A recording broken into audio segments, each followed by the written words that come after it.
Avez-vous déjà eu l'impression que votre vie n'avance pas, que tous les projets que vous démarrez ne sont pas terminés et que les gens autour de vous vous disent toujours de laisser tomber? Cela peut être dû à l'environnement dans lequel vous marchez ou à l'endroit où vous vous trouvez. La prière d'aujourd'hui permettra à Dieu d'éclairer votre esprit, de vous faire voir où sont vos erreurs et de vous donner une nouvelle direction avec la victoire, la paix, la prospérité et la chance. Je vous demande de rester jusqu'à la fin de la prière, soit en la répétant, soit en la suivant mentalement. Croyez que même si vous ne pouvez pas le voir maintenant, Jésus a un but merveilleux pour votre vie. Il est à vos côtés, guidant vos pas, vous offrant du réconfort et apportant la paix à votre cœur. Dans les moments difficiles, ayez confiance qu'il fait tout pour votre bien. N'hésitez pas à laisser votre demande de prière dans la section commentaires. Nous sommes ici pour présenter vos besoins devant Dieu, recherchant ses bénédictions et sa victoire dans votre vie. Psaume 1. Bienheureux est l'homme qui ne suit pas le conseil des méchants, qui ne s'oppose pas aux pécheurs et qui ne s'assied pas à la place des moqueurs. Mais son plaisir réside dans la loi du Seigneur, et il médite sa loi jour et nuit. Il sera comme un arbre planté près des cours d'eau qui donne ses fruits en sa saison, dont les feuilles ne se faneront pas non plus, et tout ce qu'il fera prospérera. Les méchants ne sont pas ainsi, mais ils sont comme la paille que le vent chasse. C'est pourquoi les méchants ne résisteront pas au jugement, ni les pécheurs dans l'assemblée des justes, car l'Éternel connaît la voie des justes, mais la voie des méchants périra. Je trouve intéressant que la Bible souligne l'importance des domaines suivants. Les personnes avec qui nous sortons, cela a à voir avec les personnes avec lesquelles nous sommes d'accord, avec qui nous sommes à avoir avec ceux qui divertissent. Les personnes avec lesquelles nous nous asseyons ont à voir avec ceux que nous invitons et avec lesquels nous communiquons. Comprendre les trois éléments, marcher, être et s'asseoir avec quelqu'un. La Bible parle de trois manières d'interagir avec les gens. Marcher avec eux, être avec eux et s'asseoir avec eux. Nous pouvons utiliser une illustration pour mieux comprendre ces concepts. Lorsque nous disons que deux personnes ne peuvent marcher ensemble que si elles sont d'accord, nous parlons de la façon dont les personnes partagent des pensées et des objectifs similaires. Lorsque vous passez du temps avec quelqu'un, vous partagez du temps, parlez et allez dans la même direction. Par exemple, si vous faites une randonnée avec un ami, vous échangez des idées, discutez et partagez des expériences. Cela montre que vous êtes sur la même longueur d'onde. Par conséquent, lorsque la Bible dit que « Bienheureux l'homme qui ne suit pas le conseil des méchants », elle dit qu'un croyant ne doit pas s'aligner sur ceux qui ne suivent pas Dieu. Si vous fréquentez des gens qui n'ont pas la foi, vous ne recevrez pas de sages conseils, ni ne serez pas guidés dans la bonne voie. Au lieu de cela, il est préférable de demander conseil à des personnes qui partagent votre foi et vos valeurs.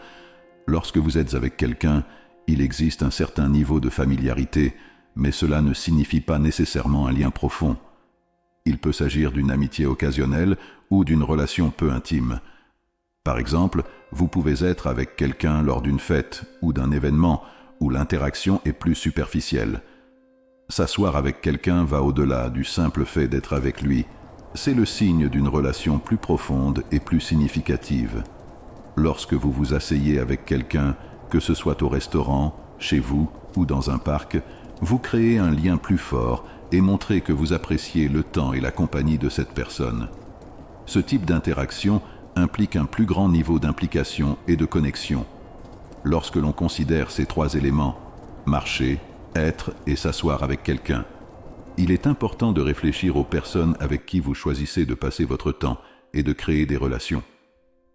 La Bible nous enseigne qu'il est plus bénéfique pour un croyant d'éviter de fréquenter des personnes qui ne partagent pas la même foi et les mêmes valeurs. Recherchez plutôt des relations qui renforcent votre foi et votre alignement avec Dieu. Imaginons une situation avec un voisin.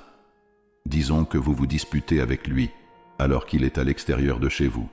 Même si vous connaissez bien votre voisin et que vous avez un certain niveau de familiarité avec lui, vous ne l'inviteriez pas à dîner chez vous où il y aurait une interaction plus intime et personnelle.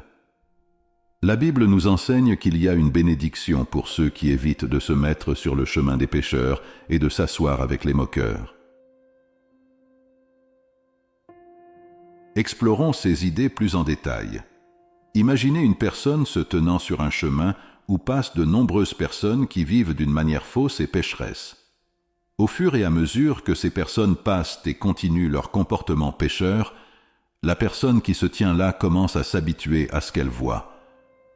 Le péché, qui semblait autrefois inacceptable et inconfortable, commence à paraître plus normal et acceptable. Au fil du temps, le péché devient familier et l'inconfort que vous ressentiez auparavant commence à disparaître. Lorsque la Bible dit que « Bienheureux est l'homme qui ne fait pas obstacle au pécheur », elle nous met en garde contre le danger de s'habituer au péché. Si vous restez trop longtemps dans un environnement où le péché est courant et accepté, vous risquez de commencer à perdre la sensibilité à ce qui ne va pas. Pour un croyant, le péché doit causer de l'inconfort et du malaise, sans devenir quelque chose de normal ou d'acceptable. Même si personne n'est parfait et que tout le monde peut pécher, la Bible nous enseigne de ne pas tolérer le péché ni de s'y habituer. Lorsque vous vous asseyez avec quelqu'un, cela indique une relation plus profonde et plus significative. La Bible nous conseille d'éviter de nous asseoir avec des gens qui se moquent des principes et des valeurs que nous suivons. Ces personnes peuvent avoir une influence négative sur nos vies et des relations plus étroites avec elles peuvent conduire à un affaiblissement de nos propres valeurs et de notre foi. Le message central est que nous devons faire attention aux influences qui nous entourent. Éviter de gêner les pécheurs et de s'asseoir avec les moqueurs est une façon de protéger notre foi et notre intégrité. Nous devons rechercher des environnements et des relations qui renforcent nos principes et nous aident à grandir dans notre marche avec Dieu.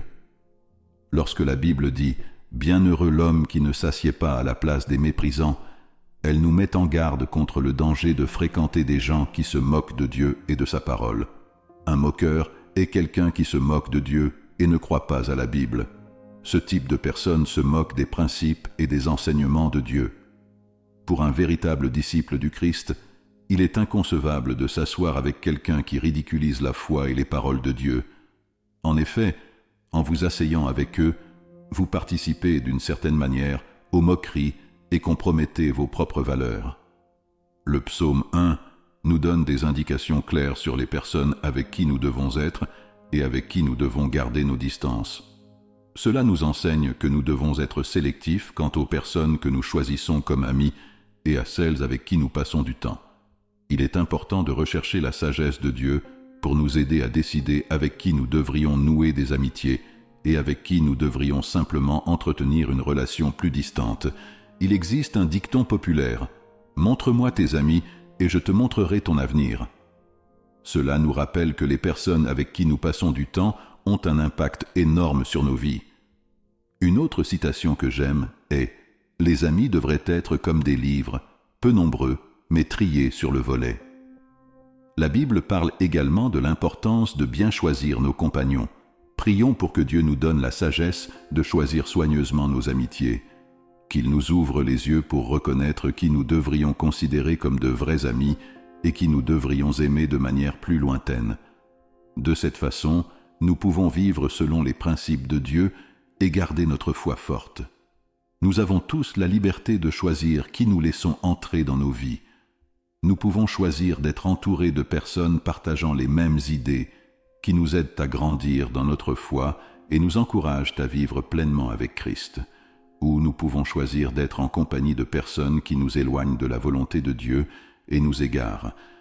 Le choix que nous faisons quant aux personnes avec lesquelles nous nous associons peut avoir de grandes conséquences, pas seulement maintenant, mais pour l'éternité. Dans 2 Corinthiens 6, 14, il nous est demandé de ne pas être inégalement liés aux incroyants. Cela signifie que nous ne devons pas former de partenariat ni nous engager profondément envers ceux qui ne partagent pas notre foi en Dieu. La Bible demande « Quel partenariat la justice a-t-elle avec l'iniquité ?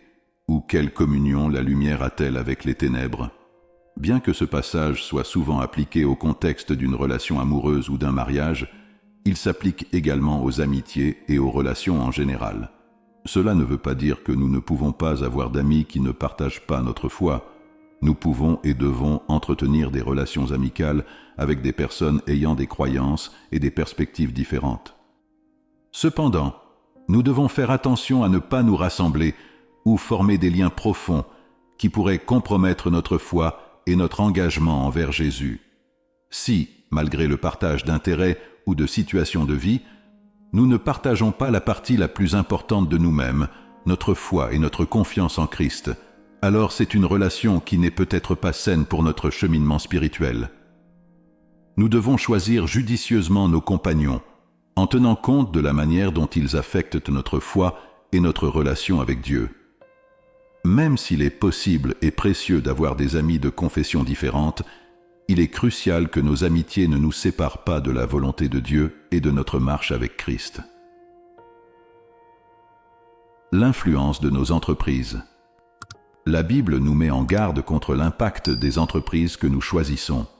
Dans 1 Corinthiens 15, 33, il est écrit « Ne vous y trompez pas, la mauvaise compagnie corrompt les bonnes mœurs. » Cela signifie que même si vous vous considérez comme un bon chrétien, vous n'êtes pas complètement à l'abri de l'influence négative des autres. Si nous n'y prenons pas garde, les personnes qui ne suivent pas Dieu peuvent finir par entraver notre marche avec Christ. En tant qu'êtres humains, nous sommes sociaux par nature et avons tendance à imiter le comportement et les attitudes des personnes avec qui nous passons du temps. Plus nous vivons avec certaines personnes, plus nous avons tendance à leur ressembler. C'est pourquoi la Bible nous avertit de faire attention aux compagnies que nous fréquentons. Proverbe 13, 20 dit « Celui qui marche avec les sages devient sage, mais celui qui fréquente les insensés subira du mal. » Cela signifie que si vous êtes entouré de personnes sages et justes, vous deviendrez plus sage et votre comportement sera positivement influencé. Mais si vous fréquentez des gens qui provoquent constamment des ennuis ou agissent de manière stupide, vous risquez de vous retrouver face à des difficultés. Parfois, le diable peut placer dans nos vies des personnes qui semblent bonnes au début, mais qui finissent par nuire à notre relation avec Dieu. Ces personnes peuvent nous décourager, nous critiquer et même nuire à notre foi. D'un autre côté, lorsque nous sommes entourés de personnes qui croient en la Bible, mettent en pratique ses enseignements et aiment le Christ, nos interactions deviennent pleines de grâce et de gentillesse. Ces personnes nous aident à affronter les difficultés de la vie. Avoir un groupe de soutien qui prie avec nous, intercède pour nous et partage notre foi est essentiel pour maintenir notre force spirituelle et émotionnelle.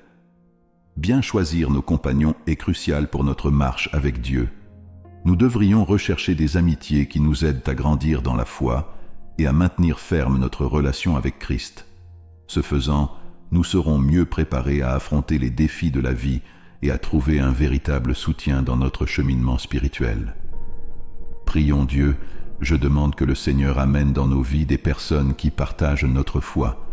Envoyez des gens qui prieront avec nous et pour nous et qui ont la sagesse divine et un véritable amour pour le Christ. Je suis reconnaissant envers les personnes qui sont déjà dans ma vie et avec qui je peux partager les joies et les défis. Sa parole, dans Hébreux 10, 24-25, nous enseigne. Considérons-nous les uns les autres pour nous encourager les uns les autres à l'amour et aux bonnes œuvres. Ne renonçons pas à nous réunir en Église, comme certains ont l'habitude de le faire, mais encourageons-nous les uns les autres, d'autant plus que nous voyons approcher ce jour. Merci Seigneur pour les personnes dans ma vie qui me soutiennent et m'encouragent toujours. Entourez-moi d'amis qui m'aident à devenir un disciple plus fidèle du Christ. Seigneur, ta parole dit qu'il y a une bénédiction à s'accrocher à ce qui est bon et à abandonner ce qui est mauvais.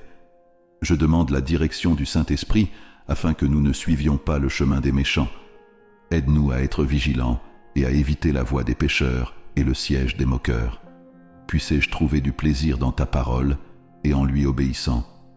Puissé-je avoir un fort désir de méditer ta parole jour et nuit et que ta parole soit profondément enracinée en moi comme un arbre planté au bord des cours d'eau. Que ta parole transforme ma vie et m'aide à développer un bon caractère.